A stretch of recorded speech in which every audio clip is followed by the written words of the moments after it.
Hello my dear students, first of all a very happy good evening to all of you। और आज का lecture हम लोग के academic board point of view से बहुत इंपॉर्टेंट है। आज के लेक्चर को समझने के बाद स्टूडेंट आगे अगर आप केमिस्ट्री ऑनर्स भी लेते हैं तो आगे इस लेक्चर के बदौलत ही आगे आपके लिए केमिस्ट्री बहुत इजी हो जाएगा। साथ ही साथ आप अभी तक जो जूनियर क्लासेस में 9th में 10th में 11th में एसिड को समझने में या एसिड के नेमिंग प्रोसेस में जो कंफ्यूजन और डिफिकल्टी आप फेस करते थे या जो प्रॉब्लम आप लोग को होता था जिसमें आप अपने आप को स्टेबल नहीं फील करते थे, वो आज के लेक्चर को समझने के बाद बहुत इजीली दूर हो जाएगा और आज के बाद आप अपने आप को कंफर्टेबल महसूस करेंगे। तो आज हम लोग नेमिंग के साथ साथ नोमेनक्लेचर प्रोसेस के साथ साथ ऑक्सीडेशन स्टेट भी कैलकुलेट करना सीखेंगे और साथ ही साथ किसी भी एसिड के नेमिंग के स्ट्रक्चर, नेमिंग के साथ साथ स्ट्रक्चर को भी हम लोग बनाना सीखेंगे। तो धीरे धीरे मैं लेके चलता हूं और उम्मीद करता हूं कि आप घर में भी हार्ड वर्क कर रहे होंगे और आने वाले समय में जो पेरेंट्स आपके लिए ड्रीम देखे हैं या जो मेरा एक्सपेक्टेशन आपके रिजल्ट को लेकर है वो ड्रीम आप जरूर पूरा करेंगे। तो स्टूडेंट आज मैं टॉपिक को स्टार्ट कर रहा हूं ऑक्सी एसिड और ऑक्सो एसिड से। ये दो वर्ड आपके लिए नया नहीं है।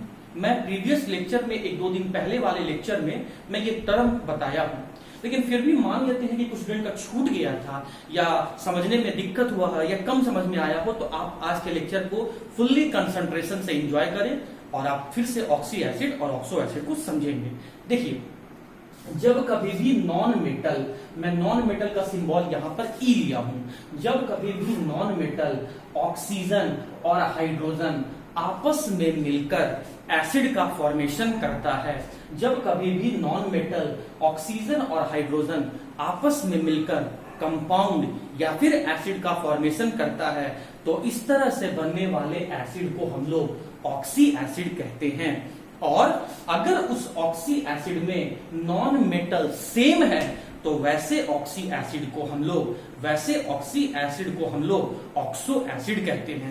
इस बात को आप ऐसे समझो, इस यूनिवर्स में बहुत सारे लिविंग बींग्स हैं, लेकिन वैसे लिविंग बींग जिनके पास सिविक सेंस होता है, जिनके पास कॉमन सेंस होता है, उसे हम ह्यूमन कहते हैं। और वैसे ह्यूमन जो इंडिया में रहते हैं उसे हम इंडियंस कहते हैं। उसी तरीके से नॉन मेटल ऑक्सीजन और हाइड्रोजन से मिलकर बनने वाले कंपाउंड को हम लोग ऑक्सी एसिड कहते हैं। और वैसे ऑक्सी एसिड जिनमें नॉन मेटल सेम रहेगा तो ऐसे ऑक्सी एसिड को हम लोग ऑक्सो एसिड कहते हैं। आप देखिए यहां पर पहले एग्जांपल से समझते हैं ऑक्सी एसिड को। हाइड्रोजन ऑक्सीजन और नॉन मेटल है, ऑक्सी एसिड। हाइड्रोजन ऑक्सीजन और नॉन मेटल कार्बन है, मतलब ये भी ऑक्सी एसिड। हाइड्रोजन ऑक्सीजन और नॉन मेटल नाइट्रोजन है, मतलब ये भी ऑक्सी एसिड है। हाइड्रोजन ऑक्सीजन और नॉन मेटल फास्फोरस है, मतलब ये भी ऑक्सी एसिड। हाइड्रोजन ऑक्सीजन और नॉन मेटल सल्फर है, मतलब ये भी ऑक्सी एसिड। हाइड्रोजन ऑक्सीजन और नॉन मेटल क्लोरीन है, मतलब ऑक्सी एसिड। मतलब बोर्ड पर जितने भी एग्जांपल्स एसिड के लिखे गए हैं ये सब ऑक्सी एसिड हैं। अब हमें यह समझना है कि इनमें से ऑक्सी एसिड तो सब हैं, लेकिन कौन से ऑक्सो एसिड हैं। तो जिन जिन में नॉन मेटल सेम होगा वो ऑक्सो एसिड होंगे। तो जरा इन दोनों ऑक्सी एसिड को कंपैरिजन कीजिए। इसमें नॉन मेटल बोरोन है और इसमें नॉन मेटल कार्बन है। अरे नॉन मेटल ही सेम नहीं है तो फिर ऑक्सो एसिड नहीं होगा। इसमें देखिए, नॉन मेटल कौन है? नाइट्रोजन। नॉन मेटल कौन है? नाइट्रोजन। मतलब ऑक्सी एसिड जिनके नॉन मेटल सेम है तो हम लोग कहेंगे ये दोनों जो है वो ऑक्सो एसिड है। और ऑक्सो एसिड है, किस लिए ऑक्सो एसिड बोले? क्योंकि इसमें नॉन मेटल नाइट्रोजन सेम है, इसीलिए कहते हैं ऑक्सो एसिड ऑफ नाइट्रोजन। इन दोनों में नॉन मेटल फास्फोरस सेम है, इसीलिए कहेंगे ऑक्सो एसिड ऑफ फास्फोरस। इन दोनों में भी नॉन मेटल सल्फर सेम है तो कहेंगे ऑक्सो एसिड ऑफ सल्फर। इन दोनों में भी नॉन मेटल क्लोरीन सेम है तो इनको हम लोग कहेंगे ऑक्सो एसिड ऑफ क्लोरीन। तो उम्मीद करता हूं ऑक्सी एसिड और ऑक्सो एसिड आप समझ गए होंगे। ऑक्सी एसिड में 3 कंपोनेंट आपको देखना होगा, नॉन मेटल, ऑक्सीजन और हाइड्रोजन। और जिनके नॉन मेटल सेम रह जाए उनको वैसे ऑक्सी एसिड को आप ऑक्सो एसिड कहना। अब जरा देखो आप यहाँ पे, आप इस हाइड्रोजन पे फोकस करो स्टूडेंट। ये जो हाइड्रोजन है वो हाईली इलेक्ट्रोनेगेटिव एलिमेंट ऑक्सीजन के साथ जुड़ा हुआ है।